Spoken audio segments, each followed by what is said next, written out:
All right, let me officially get started. Even if it's one person, two people, it's okay. Whoever eventually sees this video being recorded. I am Chacon. I am your team leader here at KW The Lakes, Lake Elsinore. And this is a little series called MREA with Jay. And yeah, the MREA stands for the Millionaire Real Estate Agent book that was written by Gary Keller himself, and co-author is Jay Papasan. And also Dave Jenks was also an author of that book. So may he rest in peace. Yeah, so happy New Year to everyone that's out there and watching this, and any agents that are on right now live during this Zoom. This series is my interpretation of the MREA and different tips that I applied personally to my own real estate path, and as well as multiple teams that I've worked with and been on, and a lot of agents that I consult currently. So let's just get started. I guess this is chapter 1, part 1, right, Kirsten?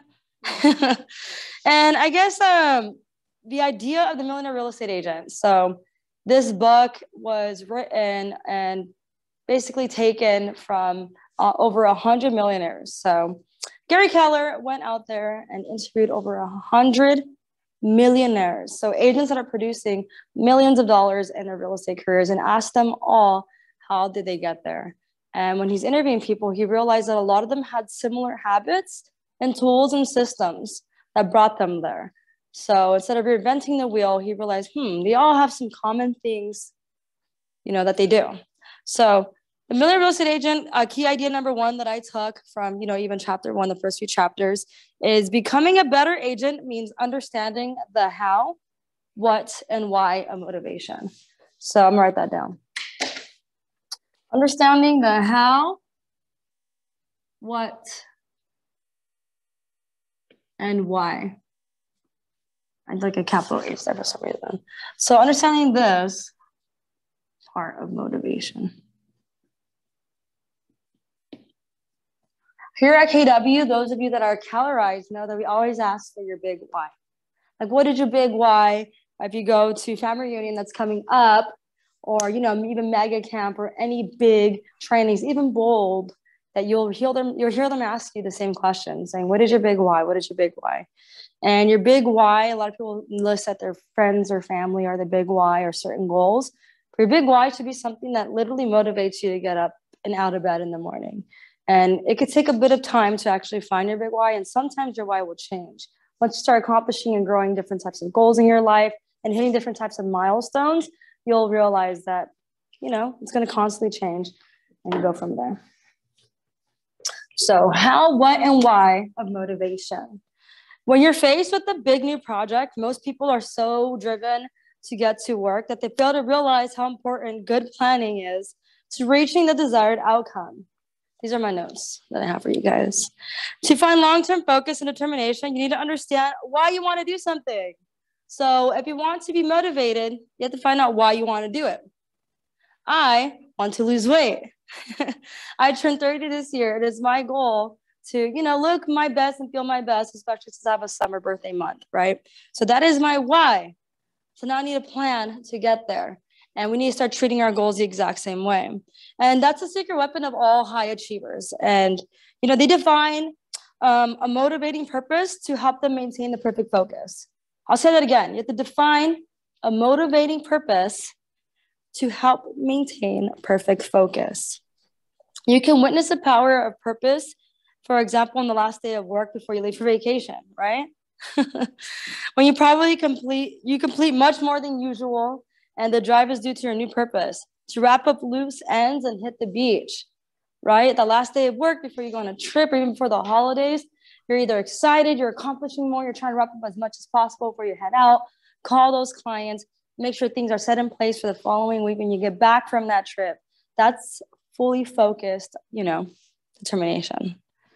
Yeah, but it isn't every day that you go on vacation. So how are you going to apply this mindset to your careers? So that's why you need something that's going to bring you constant purpose, if that makes sense. I wish there's more people in the crowd so I can get some audience participation, but it's okay. We get some one-on-ones here in the crowd, but that's basically what it is. So you're not constantly going on vacation. You're not constantly going to need money for this or for that. So how do you maintain that, that drive and determination when you start hitting those lows? And that's exactly why it's important to have constant purpose. And having constant purpose, I'll write this down.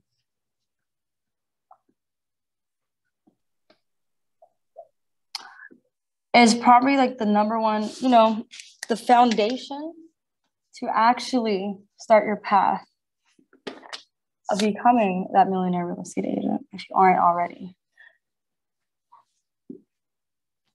Constant purpose. When it comes to like finding that constant purpose, and you have to find certain motivators, such as a drive to always be a better person. And, better than yesterday is a good one that I've seen. Trying to earn a certain amount of money is a great way to first start that goal. I know a lot of first-year agents, or even in your first few years of becoming a realtor, it's so much easier to give yourself that income goal. That's why we left our past previous careers to become entrepreneurs and come and help, people achieve the home buying experience while also, feeding our pockets and our own goals and our own businesses to live a life worth living. And that's exactly what it is. So the drive to always be a better person is one thing that people will apply in the first year, and also a certain amount of money. Have you ever sent a money amount yet? Yeah. So, sending that money amount is usually typically what everybody does. Even like people that are not in real estate careers, they're always striving for that next promotion, that next thing. These small goals are the ones that help achieve the bigger goal. But Gary Keller says to do the big goal, and I'll get there, okay, in this series. And he actually says that, goals can be reached, but when they are, the motivation disappears. So think about that. What motivator can you focus on? I keep speaking, incorrectly. I haven't taught in a while, right? So it's just trying to find out the constant purpose. And that's why I always say, like, high achievers in that book, for hundreds of millions that they've interviewed, is that they pretty much have their how, what, and why figured out. And that's something that we can work on and do throughout this series as well. And once you are focused, it's time to set goals. It's important to be ambitious here, okay? After all, failing to reach huge goals is better than falling short of a small one. I'm going to say that again. Failing to reach big goals, right, is better than falling short of a small one. What do they say? Shoot for the moon, because at least you'll fall amongst the stars. It's a little cheesy saying that they've had, but it's true. It works. That's what I think about when I read this, as my own interpretation. So this is why we teach young children, and I was taught to dream big, right? Because anything is possible. That mindset that we had when we were kids, there were no limiting beliefs. Limiting beliefs were given to us by society. Society, once we start learning that things cost a certain amount of money, we even heard it from even our parents. Those closest to us unintentionally gave us our programming of limiting our beliefs, our dreams, and goals. Do you understand what I'm saying there? Yeah, right? So, that's why we have to have the mindset of being a kid again. We shouldn't tell ourselves anything different than you would tell a child. School teachers have that mindset of, put your mind to something, you can achieve it. You want to be an astronaut, you can do that.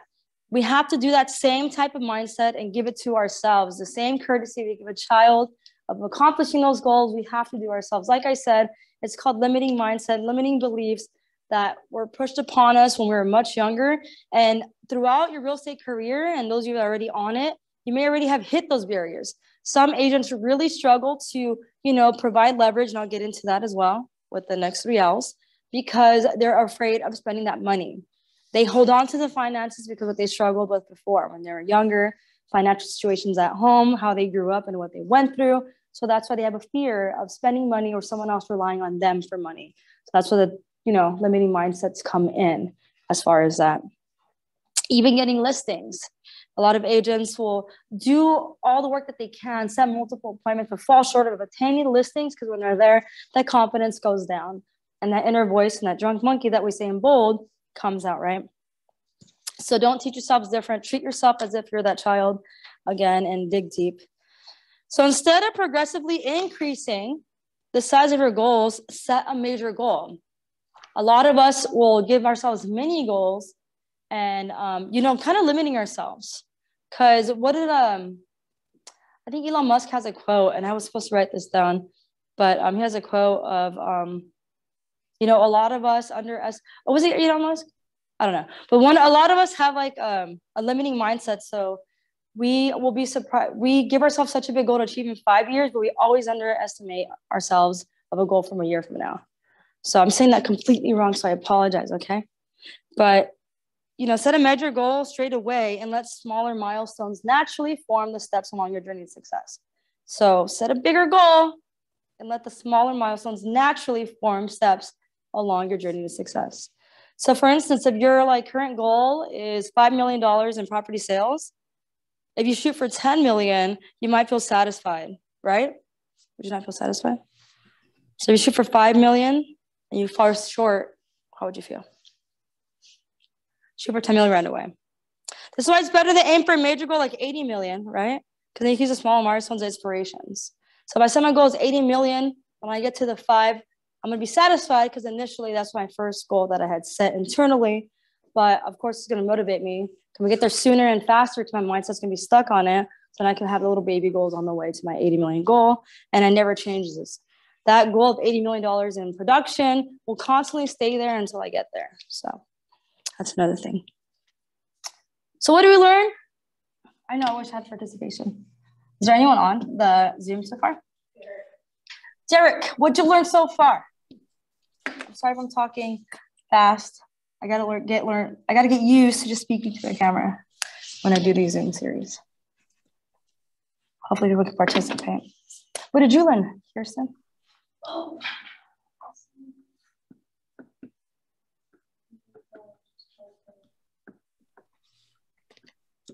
Set a bigger goal. Yeah, set a bigger goal, you guys. We overestimate what we can accomplish in 5 years and underestimate what we can do in 1. That is the quote I'm trying to say. All right. We sell ourselves short way, way, way too much. And Darren said, understand the how, what, why of my client's motivation. Yeah. Understand the how, what, and why. You know why realtors fail to find this out from their clients when they're speaking to them? Because they don't even know it themselves about their own business. What do they say? If you don't love yourself, it's going to be hard for others to love you. Similar. That's why mindset is huge. That's the biggest takeaway that I have actually, honestly, from the MREA series is not only like the 7th level team of growing, but it's mainly the mindset that all these millionaires have. And knowing this, like there's a constant reminder that they have this constant drive of goals because they set a bigger goal. So we're speaking about motivation and maintaining the motivation is because they constantly have such a high goal that they're not happy with the small goals along the way. They celebrate mini milestones, but there's still something constantly to be working on. And that's basically the basis that you have to do. Essentially, what is it that's going to help you achieve what the rest of the MREA teaches is mindset. Mindset is everything. It's hard to get, motivated and terminated too. There's other factors like mental health is huge. It's a big one. It's a big thing that people don't really talk about enough, especially in this industry. Mental health. Realtors, how many of you have become accidental therapists with clients? Multiple. Some of you get overly emotional about your client situations because you can't help it, right? Some of you are empaths. You get so involved with your clients' issues and lives that sometimes you're making decisions that, professionally shouldn't be doing. You could be leveraging out. So don't get too emotionally involved in those problems, and hopefully you get some professional help if it ever gets really deeply, effective. So, because if you're not right internally or mentally, you're not gonna be your best when it comes to business or those around you, even personally. So mental health is key. That's just a side note, all right? I go off track a lot because this is MREA with Jay. It's my interpretation of things. So mindset is number 1. Number 2 from the MREA. Today I'm just going to do 1 and 2, and then we're going to dig deep into different models along this journey. And I kind of follow the chapters. So, going into like there's not really any chapters you read the MREA. They're just like different segments. And the next one and the second one is what I'm going to teach you now. So it's a strong real estate strategy that works from the ground up. And to succeed, you need what? Leads, listings, and leverage. So I'm going to dig into this next. And then our next series next month, I'm going to have printouts. And we're going to go over the economic model and the tools and systems to actually track what you want. Like the budget model and the economic model are huge. And that's what we'll be discussing next month. So please come in person for that if you can. All right. So the millionaire real estate agent, key idea number 2. So idea number 2, what I took away from this, right, is what? You need leads, listings, and leverage. I know Steve Ryder, he's like the number 2 agent in all of our company and an investor partner here at KW Lakes. He said, and multiple people have said that, go and meet with Gary Keller, that he always, when he walks into a meeting, no matter what, no matter how many times, no matter how many years it's been, draws one simple thing, which is this pyramid. You already know what the L stand for because I just said them. Leads, listing, leverage, you guys. We need leads in order to get listings, in order to eventually hire leverage. It's kind of like a little pyramid there. This is, the success of all realtors, whether, you're the most stylish and tech savvy one. But anyways, the success of all realtors, savvy or humble or whatever you are, depends on your ability to pursue 3 key objectives. These 3 right here. So the real estate business is kind of a numbers game, as you guys know. The numbers game means that you get to increase sales. You need to first maximize the number of leads that you get. The numbers game at first is that you have to get more leads in order to get more sales. Eventually, you sharpen your conversion skills, so you need better conversion, less leads, right? So if you look at the process of selling a property in reverse, there are no contracts without listings, right? If you think about it, there'll never be a contract. You want to think further, a paycheck, right? We're not here for that. So there's no contract without listings, you guys. You have to get out there. And there are no listings without leads. So it's kind of like a reverse buying process there. So everything kind of boils down to lead generation. Lead generation is huge. Not lead follow-up. Not messaging happy birthday on Facebook. It works. It's a form of lead generation. It is a form of a lead generating. All right, lead generation is number 1. I want to star this, how important lead generation is. This is the number 1 job of a realtor. Gary Keller even says it in his 5 steps. Is the number 1 thing that agents should be doing is lead generation. What is that? Generating leads, lead generation, AKA prospecting, right?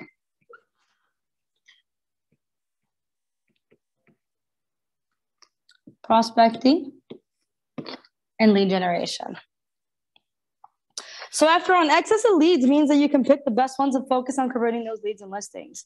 I always hear stories about I have this client and blah, blah, blah. They're just so demanding and I'm showing property. And you know how to fix that problem? You get out of business with them because you have so many leads that you can just help someone else that does see a benefit of your services. So you won't have that issue if you have an excess of leads or other clientele. So you have to constantly build that cushion of leads and people to help. So you can pick and choose the best ones that you can. And that's when you can categorize them, from how important they are. What type of buyer are they? C buyer, B buyer, or A buyer. A buyers being those that are ready to buy within the next couple of weeks. B buyers, those in a few months. And then C, a year from now. That's usually the way you categorize that. And on the other hand, too little leads will eventually mean lagging sales and failure. How many times have we seen or been guilty of getting so caught up in the current transactions that we have that as soon as they close, we're like, what now? You're what now? What do I do next? When's my next paycheck coming? I just don't have an excess of, nothing's coming in. This is a time when a lot of agents start looking at the companies that they work with, right? They start blaming external factors. I'm not saying this in a bad way, but we start trying to looking outward instead of looking inward at our own businesses. Instead of going, okay, let me look at my own business and my prospecting. Did I do everything I was supposed to do? We start looking at the companies and well, maybe it's where I'm at. Maybe it's this and that. No, never, ever, ever stop prospecting or lead generating. That is your number 1 thing. It happens a lot. It's okay. Just grow from it, move for it. But yeah, a lot of us just get hyper focused on those one clients and getting excited to close those deals that as soon as they close, there's like a panic of when's my next paycheck coming because of that lack of prospecting, which is okay for some people. Some people have a plan B, like Sophia has mentioned here before. She's our OP owner, that they have a plan B where they have a spouse that's making a good amount of money, or they have parents that are financially well off, or they have some sort of cushion, another career by chance that they are doing. So having that plan B cushion is okay for those agents to just handle 1 or 2 transactions and then take a break for a while until the next one comes naturally. So you have other folks that are 100% in this career. I myself am 100% here. I don't have plan Bs regardless of anything. I've never taken handouts from my own family, mother, parent. I refuse to. I'm prideful. Probably another downfall there. But you know, a lot of us, this is our only plan here. So we can't do that to ourselves of becoming paycheck to paycheck entrepreneurs. We didn't come to the real estate agent industry to, you know, be paycheck to paycheck. And one thing that Sophia said to a couple of agents and that really registered with me is that if you currently have 0 transactions, 0 leads, you're unemployed. You're not a realtor. You're seriously unemployed. You have no hopes of an income for the next 2 months. And that's if an escrow closes within the next 30 days, right? A lot of you know that.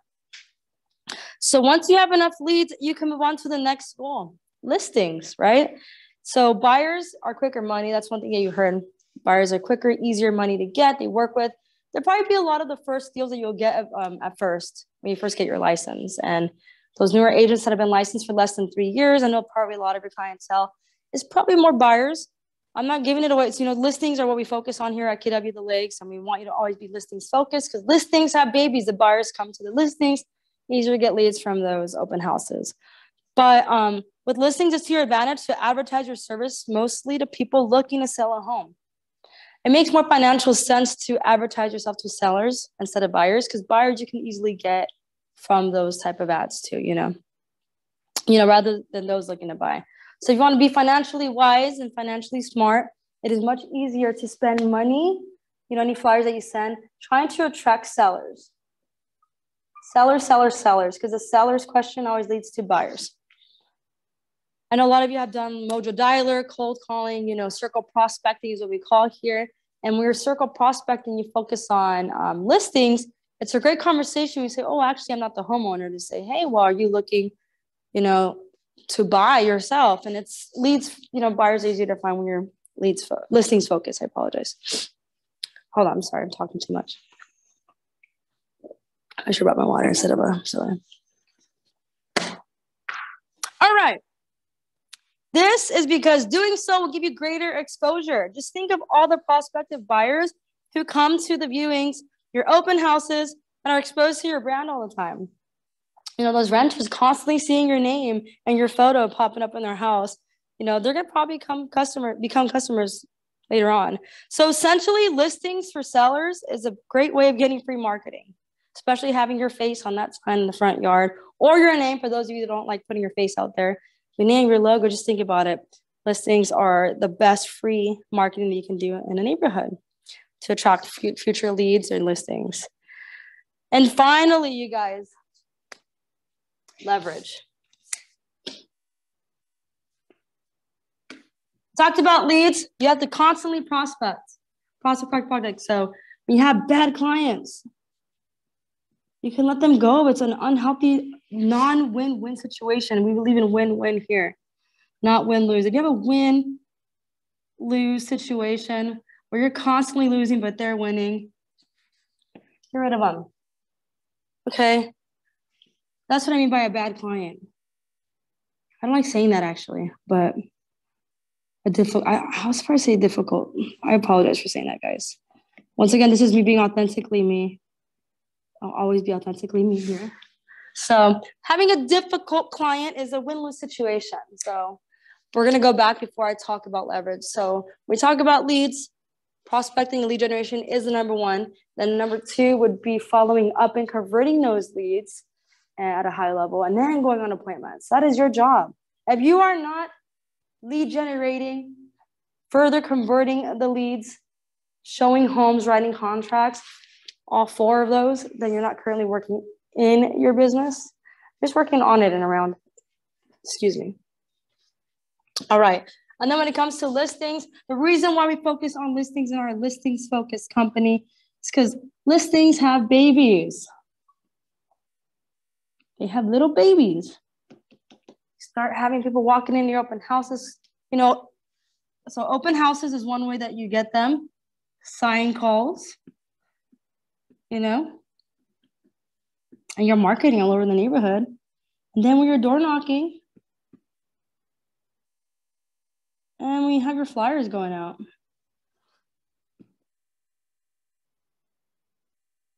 So it's like free marketing. So listings have babies. It's the best thing to work on because the more leads that you work on at the beginning with your buyers, but you start working towards listings, you know, they have babies. And then finally, we're going to talk about leverage on today's class. So it's just like a little bit of an intro, you guys. I'm just going to talk about the basics. I'm always going to go back to the basics of mindset, finding out your big why. I'll touch on it more every single month. I'm really excited about this series to start helping people really dig deep into their businesses. And this is the year that we create multiple millionaires here at KW Lake. So I'm really, really excited. So, huh? Oh, dang it. Okay. You can't see it? You can see it on this side, but it was if you start writing on the other side that you can't see it as well. Okay. And I'll have darker markers next month, okay? I'll use just straight, I'd probably just purchase more black ones too. Yeah, we should just get all black ones. Absolutely. The thick ones too. So finally, I'm going to talk about leverage. I took notes, okay? So finally, by leveraging people, leveraging systems and tools, that's why KW is the #1 real estate company in the world right now by agent count and by production. By production is like the biggest takeaway.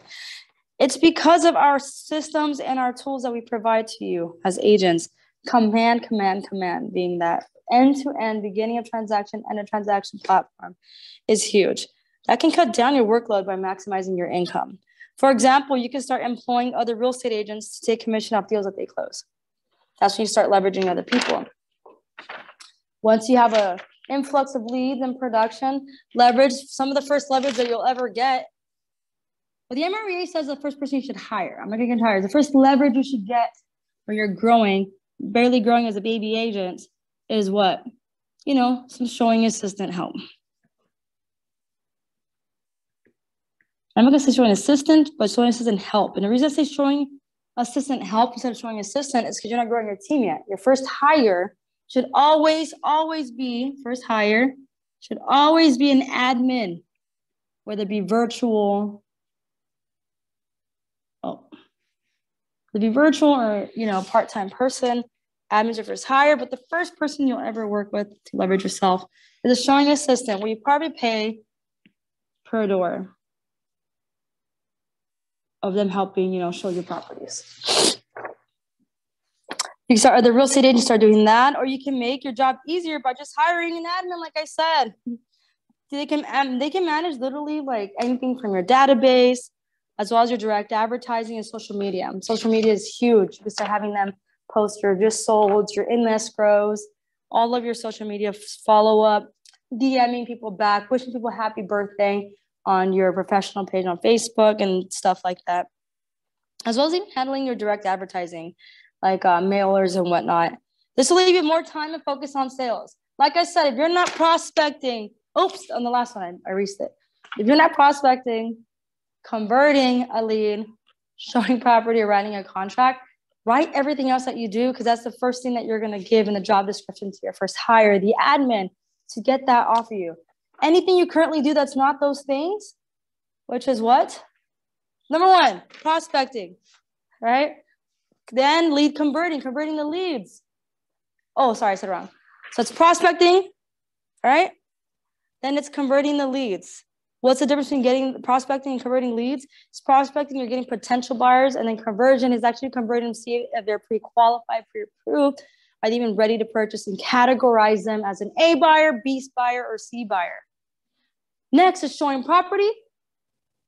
And then it's writing contracts and then handing keys. If you're not doing any of those 5 things, everything else is not your job. And you're going to write that down, you guys. That's going to be the first things that you're going to write in the job description of your first hire, which is going to be a what?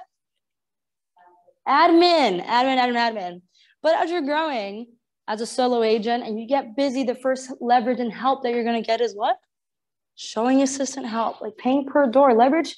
Here at KW Lakes, you have such a good camaraderie of people and agents helping each other that they'll call me saying, hey, I have 2 buyers on Saturday who can help me show these properties. There's always agents here that are willing to step up to go get the opportunity to even open some doors and get some pictures for social media. Perception's reality. When you're newer, raise your hand, message agents here and say, hey, let me just show some property for you. Because when you post on social media pictures of showing property, house number 1, 2, and 3, no one knows that it's not your client. No one's going to know. Perception is reality on social media, which helps build your credibility when it comes to that stuff. So like I said, anything else that's besides those things that I listed will become, essentially the job of someone else. You can focus on more sales. So now that you know the strategies behind generating leads, listings, and leverage, we're going to learn how to execute these strategies effectively next month when we come back in here for chapter 3. And that's when I'm going to go use quantitative tools to help you. I'm going to discuss the economic model and the budget model. The budget model is huge and not talked about enough. And we're going to come back to that, okay? And after that, we're going to pursue leads, listing, and leverage using those 4 models moving forward. So it's a little sneak peek of the MREA series. And don't forget about the basics. Number 1 was what? Was knowing what was it? How, what, and why. Oh, the how, what, why? Or Yeah. Yeah, how, what, and why. So number 1 is motivation. Yeah, I need a new marker. Apologize for that. So number 1 is motivation. Like I said, is knowing, defining the purpose to help you maintain the perfect focus. Like I said, most people just get super excited before they go on vacation. That last final day of work before they head somewhere, you start accomplishing more, getting more excited. How do we apply that to our lives every day to keep that constant motivation? It is by setting a bigger goal. Setting minimal goals is great for weight loss. I honestly think setting the biggest goal, like I said, set a bigger goal and then celebrate the small victories along the way. Because that's going to keep the drive. And all of these millionaires that they interviewed basically all said the same thing. They have such a high goal that everything else is just a mini milestone until they get there. That's that constant motivation. So don't underestimate what you can do in 1 year and then overestimate what you can do in 5. And that's pretty much all I'm going to say. It's MREA with Jay. If you want to schedule a meeting with me, go to meetupwithjay.com. All right. Awesome.